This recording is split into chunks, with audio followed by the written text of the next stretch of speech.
ಸಮಾಂತರ ಶ್ರೇಣಿಗೆ ಸಂಬಂಧಿಸಿದ ಸಮಸ್ಯೆಗಳನ್ನು ಬಿಡಿಸೋಣ. ಉದಾಹರಣೆ: ಕೆಳಗಿನ ಸಮಾಂತರ ಶ್ರೇಣಿಗಳ ಮೊದಲ ಪದ ಮತ್ತು ಸಾಮಾನ್ಯ ವ್ಯತ್ಯಾಸಗಳನ್ನು ಕಂಡುಹಿಡಿಯಿರಿ. 1, 4, 7, 10, 13, 16 ಇತ್ಯಾದಿ. ಮೊದಲನೇ ಪದ a = 1. ಸಾಮಾನ್ಯ ವ್ಯತ್ಯಾಸ d = 4 - 1 ಅಂದರೆ 3. ಇನ್ನೊಂದು ಉದಾಹರಣೆ ನೋಡೋಣ. 15, 10, 5, 0, -5, -10 ಇತ್ಯಾದಿ. ಮೊದಲನೇ ಪದ a = 15. ಸಾಮಾನ್ಯ ವ್ಯತ್ಯಾಸ d = 10 - 15 ಅಂದರೆ -5. ಈ ಕೆಳಗಿನ ಶ್ರೇಣಿಗಳು ಸಮಾಂತರ ಶ್ರೇಣಿಗಳೇ? ಪರಿಶೀಲಿಸಿ. 3m - 1, 3m - 3, 3m - 5 ಇತ್ಯಾದಿ. t1 = 3m - 1, t2 = 3m - 3, t3 = 3m - 5. t2 - t1 = 3m - 3 -3m - 1 ಅಂದರೆ 3m - 3 -3m + 1 ಅಂದರೆ -2. t3 - t2 = 3m - 5 -3m - 3 ಅಂದರೆ 3m - 5 -3m + 3 ಅಂದರೆ -2. t2 - t1 = t3 - t2. ಆದುದರಿಂದ 3m - 1, 3m - 3, 3m - 5 ಶ್ರೇಣಿಯು ಸಮಾಂತರ ಶ್ರೇಣಿಯಾಗಿದೆ. ಇನ್ನೊಂದು ಉದಾಹರಣೆ ನೋಡೋಣ. ಸಮಾಂತರ ಶ್ರೇಣಿಯ ಮೊದಲನೇ ಪದ 4 ಮತ್ತು ಸಾಮಾನ್ಯ ವ್ಯತ್ಯಾಸ 3 ಆದರೆ ಸಮಾಂತರ ಶ್ರೇಣಿಯನ್ನು ಕಂಡುಹಿಡಿಯಿರಿ. ಪರಿಹಾರ: ದತ್ತ a = 4, d = 3. t1 = a = 4, t2 = t1 + d = 4 + 3 ಅಂದರೆ 7. t3 = t2 + d ಅಂದರೆ 7 + 3 ಅಂದರೆ 10. t4 = t3 + d ಅಂದರೆ 10 + 3 ಅಂದರೆ 13.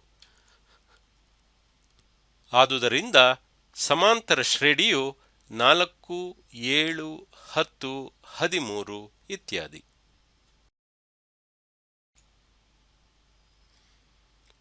2, 4, 6, 8, 10 ಇತ್ಯಾದಿ ಸಮಾಂತರ ಶ್ರೇಣಿಯ n-ನೇ ಪದ ಮತ್ತು 18ನೇ ಪದವನ್ನು ಕಂಡುಹಿಡಿಯಿರಿ.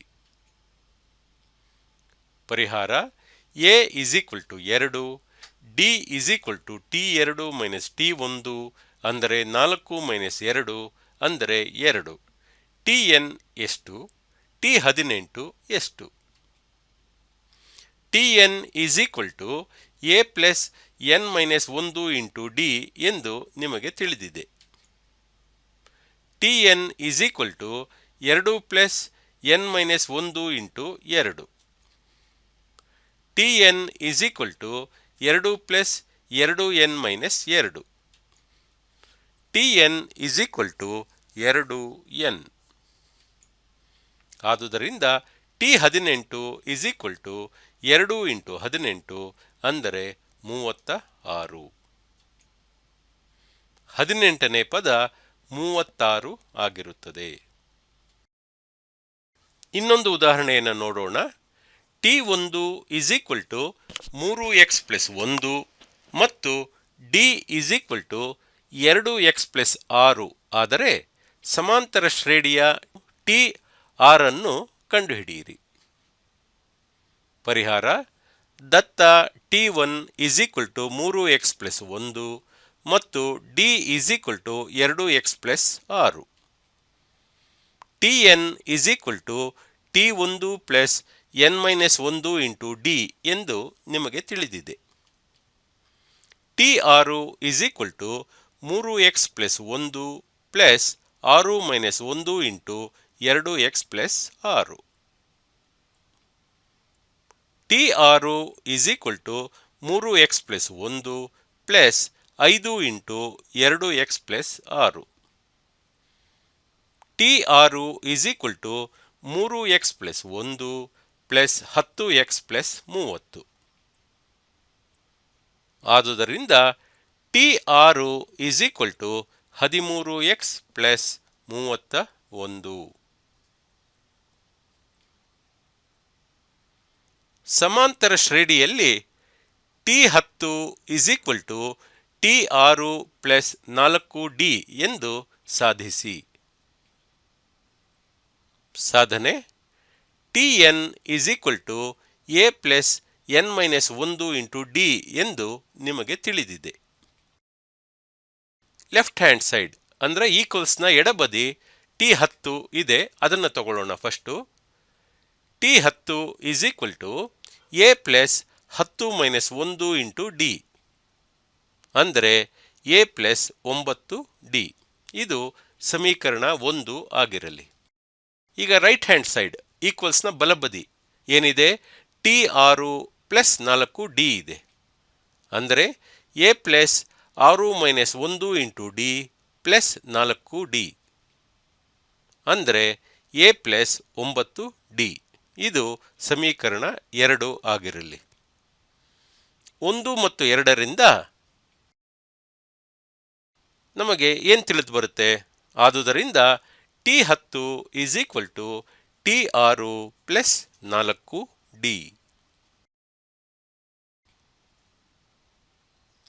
ಸಮಾಂತರ ಶ್ರೇಣಿಯ ಯಾವುದಾದರೂ 2 ಅನುಕ್ರಮ ಪದಗಳು ತಿಳಿದಿದ್ದರೆ ಸಾಮಾನ್ಯ ವ್ಯತ್ಯಾಸವನ್ನು ಕಂಡುಹಿಡಿಯಬಹುದು. d is equal to tp minus tq divided by p minus q. tp minus tqಗಳು ಕ್ರಮವಾಗಿ p minus q ಪದಗಳ ಬೆಲೆಗಳಾಗಿವೆ. tp is equal to tn ಮತ್ತು tq is equal to t1 is equal to a ಆದರೆ ಸಾಮಾನ್ಯ ವ್ಯತ್ಯಾಸ d is equal to tn minus a divided by n minus 1. ಒಂದು ಸಮಾಂತರ ಶ್ರೇಣಿಯ 10ನೇ ಮತ್ತು 15ನೇ ಪದಗಳು ಕ್ರಮವಾಗಿ 120 ಮತ್ತು 150 ಆಗಿವೆ. ಸಾಮಾನ್ಯ ವ್ಯತ್ಯಾಸವನ್ನು ಕಂಡುಹಿಡಿಯಿರಿ. ಪರಿಹಾರ: ದತ್ತ tp is equal to t15 is equal to 150. tq is equal to t10 is equal to 120. d is equal to tp minus tq divided by p minus q ಅಂದರೆ d is equal to 150 minus 120 divided by 15 minus 10 ಅಂದರೆ 30/5 ಅಂದರೆ 6.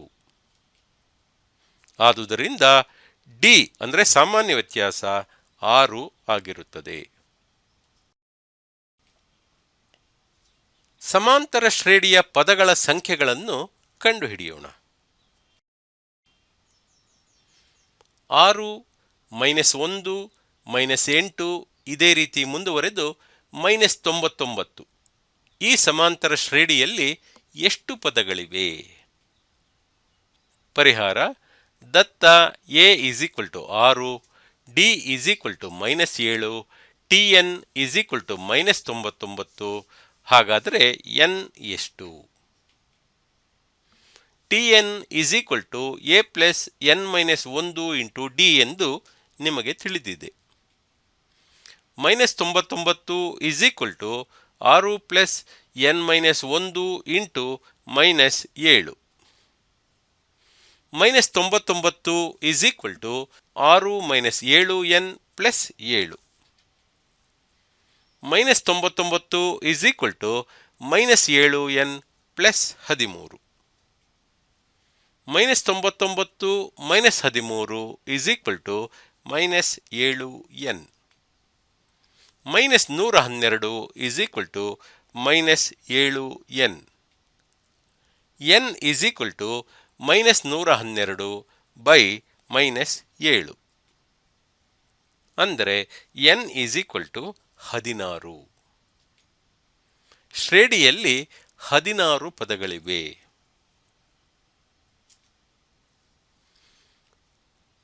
ಇನ್ನೊಂದು ಉದಾಹರಣೆ ನೋಡೋಣ. ಒಂದು ಸಮಾಂತರ ಶ್ರೇಣಿಯ 4ನೇ ಪದ ಮತ್ತು 8ನೇ ಪದಗಳು 1:2 ಪ್ರಮಾಣದಲ್ಲಿವೆ. ಶ್ರೇಣಿಯ 10ನೇ ಪದ 30 ಆದರೆ ಮೊದಲನೇ ಪದ ಮತ್ತು ಸಾಮಾನ್ಯ ವ್ಯತ್ಯಾಸವನ್ನು ಕಂಡುಹಿಡಿಯಿರಿ. ಶ್ರೇಣಿಯನ್ನು ಬರೆಯಿರಿ. ಪರಿಹಾರ: ದತ್ತ T4 T8 is equal to 1:2 ಮತ್ತು T10 is equal to 30. T4/T8 is equal to 1/2. 2 into T10 minus 6D is equal to T10 - 2D, ಏಕೆಂದರೆ T10 is equal to T4 plus 6D ಮತ್ತು T10 is equal to T8 plus 2D. 2 into 30 minus 6D is equal to 30 minus 2D. 60 minus 12D is equal to 30 minus 2D. Minus 12D plus 2D is equal to 30 minus 60. Minus 10D is equal to minus 30. D is equal to minus 30 divided by minus 10 ಅಂದರೆ 3. ಆದುದರಿಂದ ಸಾಮಾನ್ಯ ವ್ಯತ್ಯಾಸ D is equal to 3.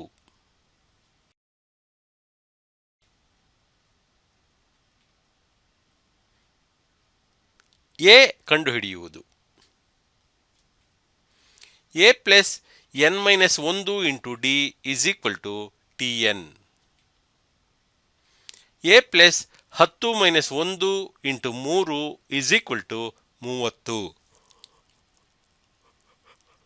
A plus 9 into 3 is equal to 30. A plus 27 is equal to 30. A is equal to 30 minus 27 ಅಂದರೆ 3.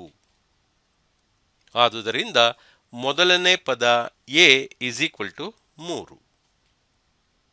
ಸಮಾಂತರ ಶ್ರೇಣಿಯು 3, 3 plus 1 into 3, 3 plus 2 into 3, 3 plus 3 into 3 ಇತ್ಯಾದಿ. ಅಂದರೆ 3, 6, 9, 12 ಇತ್ಯಾದಿ. ಒಂದು ತ್ರಿಭುಜದ ಕೋನಗಳು ಸಮಾಂತರ ಶ್ರೇಣಿಯಲ್ಲಿವೆ. ಅತ್ಯಂತ ಚಿಕ್ಕ ಕೋನವು 30 ಡಿಗ್ರಿ ಆದರೆ ಆ ತ್ರಿಭುಜವು ಲಂಬಕೋನ ತ್ರಿಭುಜವಾಗಿದೆ ಎಂದು ಸಾಧಿಸಿ. ಪರಿಹಾರ: ತ್ರಿಭುಜ ಎಬಿಸಿಯಲ್ಲಿ ಕೋನ ಎ 30 ಡಿಗ್ರಿ ಆಗಿರಲಿ. ಎ ಕೋನ, ಬಿ ಕೋನ ಮತ್ತು ಸಿ ಕೋನಗಳು ಸಮಾಂತರ ಶ್ರೇಣಿಯಲ್ಲಿದೆ. ಆದುದರಿಂದ ಕೋನ B is equal to 30 degree plus D ಮತ್ತು ಕೋನ C is equal to 30 degree plus 2D. A ಕೋನ ಪ್ಲಸ್ ಬಿ ಕೋನ ಪ್ಲಸ್ ಸಿ ಕೋನ ಇಸ್ ಈಕ್ವಲ್ ಟು 180 ಡಿಗ್ರಿ ಎಂದು ನಮಗೆ ತಿಳಿದಿದೆ. 30 degree plus 30 degree plus D plus 30 degree plus 2 D is equal to 180 degree. 90 degree plus 3 D is equal to 180 degree. 3 D is equal to 180 degree minus 90 degree ಅಂದರೆ 90 degree. 3 D is equal to 90 degree. D is equal to 90 degree divided by 3 ಅಂದರೆ 30 degree. ತ್ರಿಭುಜದ ಉಳಿದ ಕೋನಗಳನ್ನು ಊಹಿಸಬಲ್ಲಿರಾ?